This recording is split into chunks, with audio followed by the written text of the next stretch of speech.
Auzubillahi minash-shaytanir-rajim. Bismillahir-rahmanir-rahim.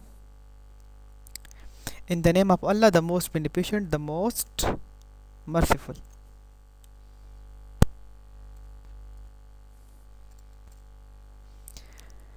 Mathematics class 10 exercise number 3.5 SLO student learning outcomes.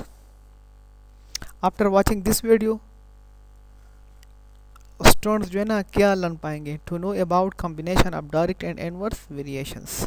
जो हमारे पास किसी question में सेम टाइम इनवर्स वेरिएशन भी होगा और डायरेक्ट वेरिएशन भी, इन दोनों का कॉम्बिनेशन जो है ना और फिर इसको हम किस तरह आपस में कंबाइन करते हैं, तो they will know about that. And theorem number 2 जो हमारे पास है एक यूनिट नंबर 8 में थ्योरम के बारे में, उसमें थ्योरम नंबर 2 के बारे में भी जान जाएंगे। Clear?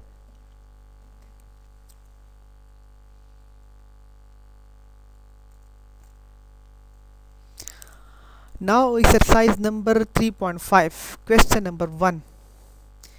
If s varies directly as u square, s और u square के दरमियान डायरेक्ट वेरिएशन है ना, तो हम simply solution given that s varies directly as u square, मैं आपको स्टेप बाय स्टेप समझा रहा हूँ, ठीक है। s varies directly as u square, तो हम directly s is directly proportional to u square, हम इस तरह लिख लेंगे। जब डायरेक्ट वेरिएशन होना तो s और u square आपस में बिल्कुल सामने लिख लेंगे। फिर एंड इनवर्सली एज v, इसका मतलब है कि s और v के दरमियान इनवर्स वेरिएशन है, तो also given that s varies inversely as v, so s is proportional to 1/v। जब v नीचे है तो इसका मतलब ये इनवर्स वेरिएशन है और ये जो u स्क्वायर ऊपर है तो ये डायरेक्ट वेरिएशन है। आफ्टर दिस हमने जो ना ये हमारे पास जॉइंट वेरिएशन है ना, इसको हम जॉइंट वेरिएशन में लिख लेंगे। किस तरह? So in joint variation we can write, joint variation में हम इस तरह लिखेंगे, इन दोनों में से एक एस ले लेंगे, यहाँ पर ले लिया है इस एस और इस एस में से, ये जो साइन ऑफ प्रोपोर्शनलिटी है इसमें से एक ले लेंगे। क्लियर? फिर ऊपर है यू स्क्वायर और नीचे है वी, तो ये लिख देंगे now S is proportional to U square by V. अब जब भी हम ये साइन ऑफ प्रोपोर्शनलिटी ख़त्म करते हैं तो इसकी जगह इज इक्वल टू और क्या लगाते हैं, इज इक्वल टू और क्या क्या, ये बात जहन में रख लो। When you remove sign of proportionality just put equal sign and K का मतलब होता है constant, constant means constant of proportionality. तो s is equal to K U square by V. फिर यहाँ पर है कि s की कीमत 7 लगाएंगे, m की कीमत जो उन्होंने m लिखा है इसमें m नहीं है, ये हमारे पास है u है हमारे पास।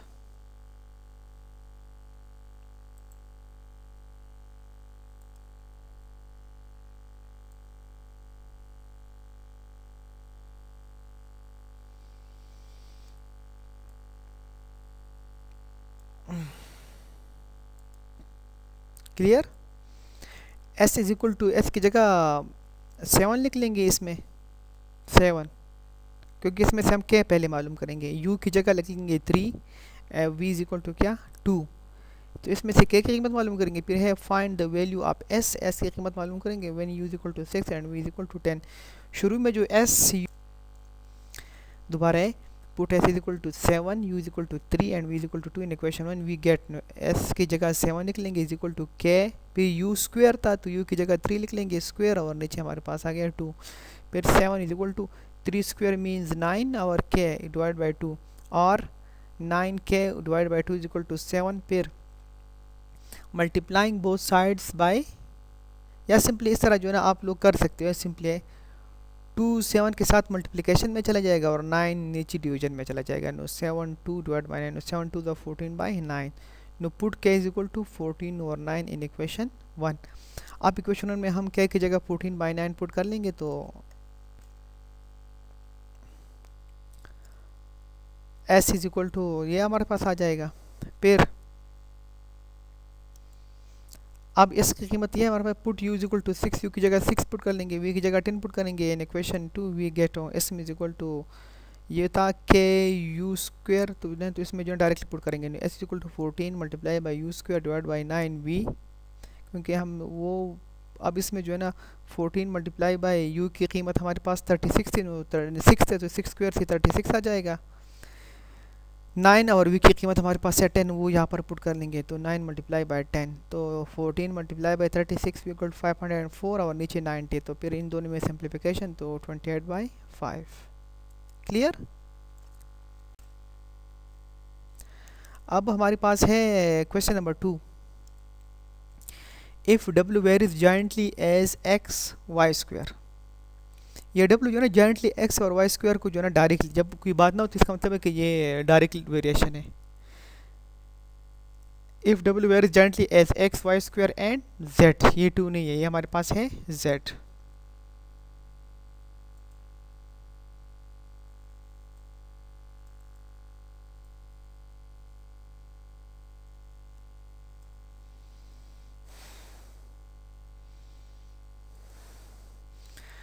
If w varies jointly as x y square and z, तो हम लिख लेंगे यहाँ पर है given that s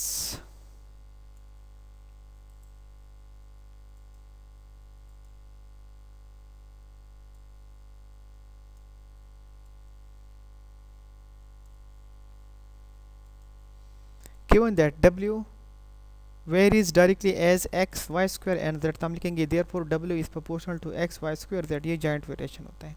clear. Question number 1 में हमने जो है ना जो था उसको हमने आखिर में जॉइंट किया था। अब इसमें डायरेक्ट है कि w जो है ना x y स्क्वायर और z को जॉइंट वेरिएशन है, तो हमने कहा कि w इज इक्वल टू, इसको ख़त्म करने के लिए sign of proportionality is equal to k x y square z 1।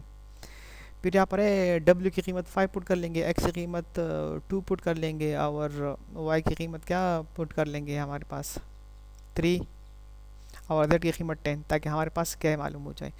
No put w is equal to 5, x equal to 2 and y is equal to 3 and z is equal to 3 in equation 1 we get now 5 is equal to k 2 3 square और 10।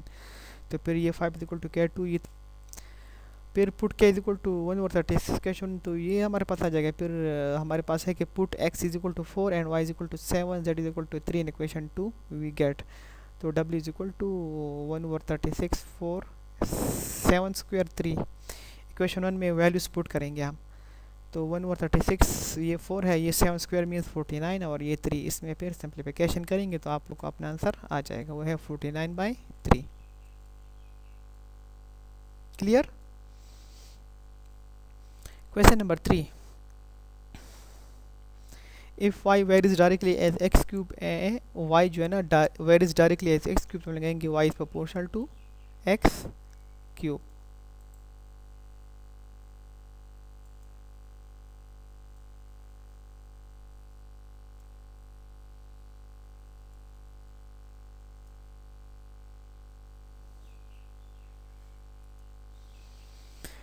If y varies directly as X cube, हम लिखेंगे given that s varies directly as X cube, तो हम लिखेंगे therefore y is proportional to X cube and inversely as Z square and T, Z square और T को inverse है, तो ये जॉइंट वेरिएशन है ना। Also given that y varies inversely as Z square and T, तो हम लगाएंगे y is proportional to 1 over Z square T and joint variation. ये जॉइंट वेरिएशन में हमारे पास फिर क्या हो गया है, आसान तरीका है, इस y में से एक y ले लेंगे, साइन ऑफ प्रोपोर्शनल में से एक ले लेंगे, ऊपर है। अब यहाँ पर है कि put y is equal to 16, x equal to 4, z is equal to 2 and t is equal to 3 in equation 1 we get 16 is equal to k 4 cube over 2 square 3। तो 16 is equal to k 4 cube का मतलब है 4 को 3 दफ़ा multiplication दे दो, तो उसमें से आ जाएगा 64 और 2 स्क्वायर मीन्स 4 और ये 3 अपनी जगह पर है। फिर k 64 डिवाइड बाई 12, फिर ये इसको 64 के बाई 12 इज इक्वल टू 16, तो फिर k अपनी जगह पर है तो 12 ऊपर मल्टीप्लिकेशन में चला जाएगा और 64 नीचे डिवीजन में।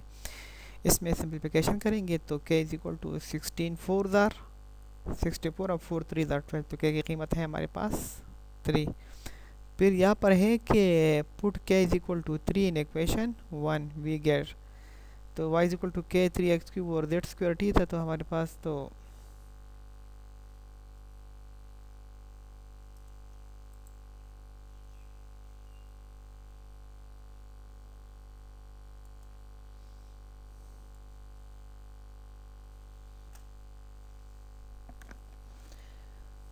फिर यहाँ पर है कि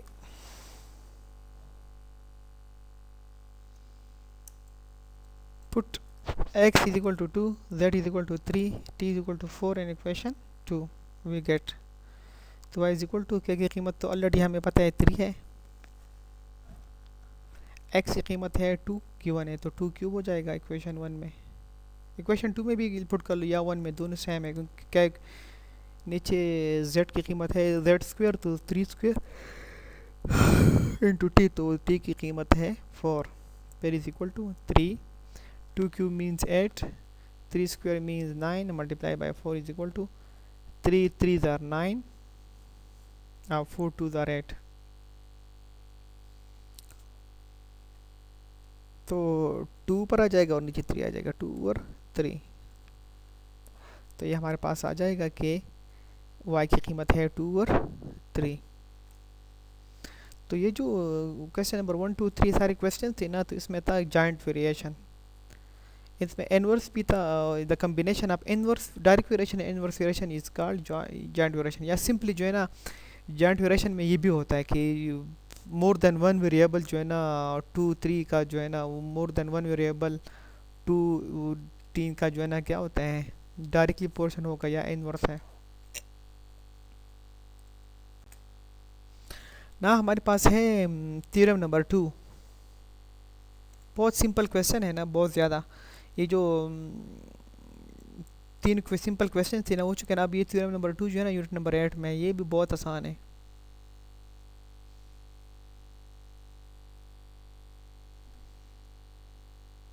इन एनी ट्राइंगल, तो हमारे पास ट्राइंगल है यहाँ पर, ये डायग्राम पहले बनाएंगे ए बी सी गिवन में, ए बी सी। जब आप ए बी सी बनाएंगे ना, एन एनी ट्राइंगल द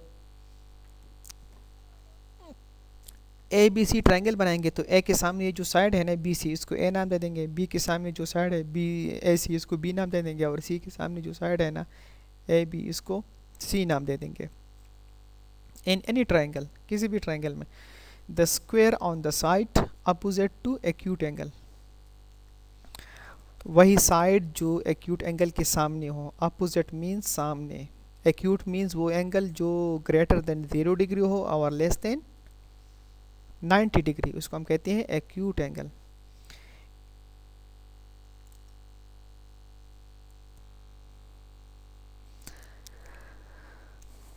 तो अगेन दोबारा सुन लो, इन एनी ट्राइंगल, किसी भी ट्राइंगल में, the square on the side opposite to acute angle, तो एक्यूट एंगल ये हमारे पास एंगल है ए है ना, तो उसके सामने हमारे पास साइड जो है ना वो बी सी है, और उसको हमने ए भी नाम दिया है, is equal to the sum of the square on the side containing the acute angle. तो वो जो है ना बराबर होगा कि ये एक्यूट एंगल जिस जिस हमारे पास जिस जिस साइड में है ना, तो हमारे पास है ए सी और फिर है ए बी, जिसको हमने बी और ए सी नाम दिया है। On the side containing the acute angle diminished bye twice, diminish का मतलब कि इस चीज़ को क्या करना, कम करना, माइनस करना, the rectangle contained by one of those sides and the projection on it of the other given। given में ये होगा triangle ABC with acute angle CAB at A, तो समझ के ये जो A है ना ये acute angle है। Take measure of BC is equal to A, ये मैं आपको समझा चुका हूँ, measure of CA is equal to B and measure of AB is equal to C। Draw CD,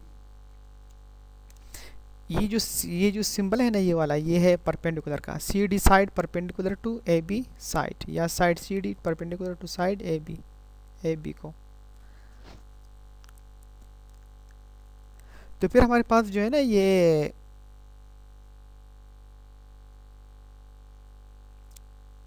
जो हमारे पास ये जो ए डी है ना, इसको हम कहते हैं प्रोजेक्शन। क्यों? क्योंकि हमने सी डी को ड्रा किया है ए बी साइड को, तो जिस साइड को आप परपेंडिकुलर ड्रा करते हो ना, तो वही साइड उसको कहते हैं प्रोजेक्शन, और इसको कहते हैं क्या, सी डी को परपेंडिकुलर।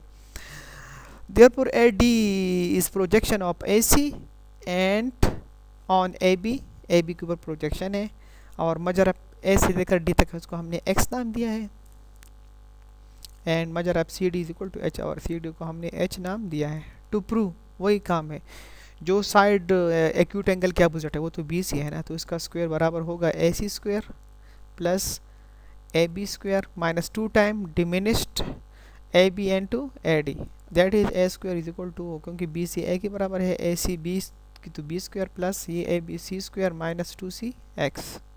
प्रूफ, जब भी हम किसी भी थ्योरम को प्रूव करते हैं ना तो लिखते हैं स्टेटमेंट्स। स्टेटमेंट्स का मतलब होता है बयानात। आप कोई भी बयान देते हो ना तो फिर इसके क्यों रीजंस होते हैं, रीजंस मीन्स वजूहात, क्यों जो है ना क्यों आप ये स्टेटमेंट लिख रहे हो। इसको किस तरह पढ़ेंगे, इन राइट, पहले right angled triangle, in right angle triangle measure of angle C D A, ये जो एंगल सी डी ए, तो ये डी पर एंगल कितने हैं 90 डिग्री, जहाँ पर एंगल होना उसको हम सेंटर में लेकर आते हैं। तो measure of angle C D A 90 degree given, तो यह है, तो फिर जो है ना हमें पता है कि 90 डिग्री के सामने ये है हाइपोटेन्यूज, तो A C square is equal to A D square plus C D square, A C square is equal to A D square plus C D square, क्या पाइथागोरस थ्योरम, इसको दैट इज़ ए सी जो है वो हमारे पास B square is equal to X square plus H square. फिर हमारे पास ये तो जो है ना ये बी डी सी या सी डी बी, ये भी तो राइट एंगल ट्राइंगल है, छोटा सा है ये वाला। In right angle triangle C D B measure of angle C D B जो है ना वो 90 के बराबर है, तो फिर हमारे पास है B C square is equal to B D square plus C D square, इसमें 90 डिग्री के सामने ये साइड है तो ये हाइपोटेन्यूज है, तो ए स्क्वायर इज इक्वल टू ये जो बी डी है ना इसको भी सी माइनस एक्स के बराबर है, क्योंकि पूरा सी है तो इसमें से एक्स माइनस करेंगे तो ये A square equal to C minus X plus H square by Pythagoras theorem, और फिर ए स्क्वायर इक्वल टू ये फार्मूला है A minus B whole square, तो हो जाएगा C square minus 2cx plus X square plus H square.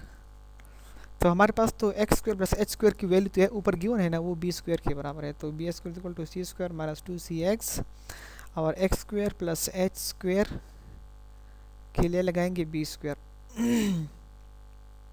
Hence A square equal to, फिर तरतीब से लिख लो B square plus C square minus 2cx, तो ए हमारे पास है B C square equal to A C square plus A B square minus 2ab N to A D. Again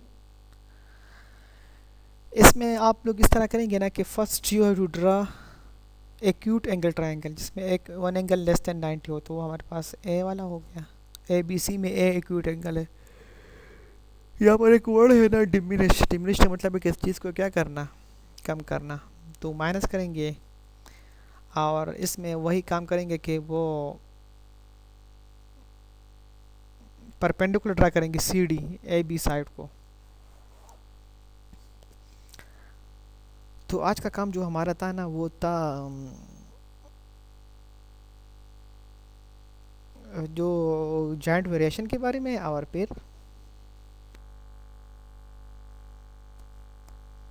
theorem के बारे में। होपली you understand, thank you for watching this video,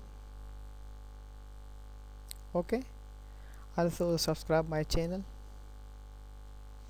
अगर कोई मुश्किल हो तो मुझे मेरे नंबर पर फ़ोन कर सकते हो।